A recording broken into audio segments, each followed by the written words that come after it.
update from the region. South Korea's military has shrunk by 20% over the past 6 years, down to 450,000 troops, due to a sharp drop in the male population of enlistment age. This decline in available recruits poses challenges for maintaining military readiness, with a current shortfall of about 50,000 troops, including 21,000 non-commissioned officers.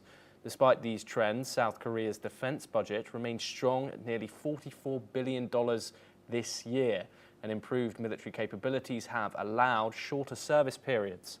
The country's population is also aging rapidly, with the fertility rate at a record low of 0.75%, forecasting a significant population decline by 2047.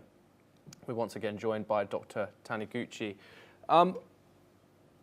South Korea's population decline problem. We are seeing constant issues arise here. Would you mind, Dr. Taniguchi, to explain some of the issues that South Korea now faces due to its rapidly declining population, as well as the one we've just mentioned, of course?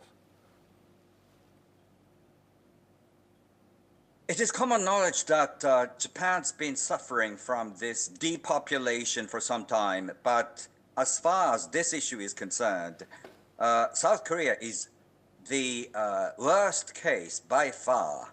And I know that South Korean government has done a lot to boost the birth rate to little avail. And I think it's a challenge for all the nations, Sweden, Italy, South Korea, Japan, Taiwan, and at the same time, China as well. So there is a competition going on among those nations, and that makes it even more important for the effort jointly conducted by the countries like Japan, South Korea, Taiwan, and the Philippines to jointly develop deterrence capabilities. How effective, you've mentioned some of the countries there that are effective, that are being affected the most by these population declines. Countries like Japan, as you've mentioned, South Korea, China and Thailand are at the forefront of this crisis. Why isn't anything working in regard to solving these problems? What are governments doing wrong? This issue has been a product of a long-term trend that dates back to generations ago.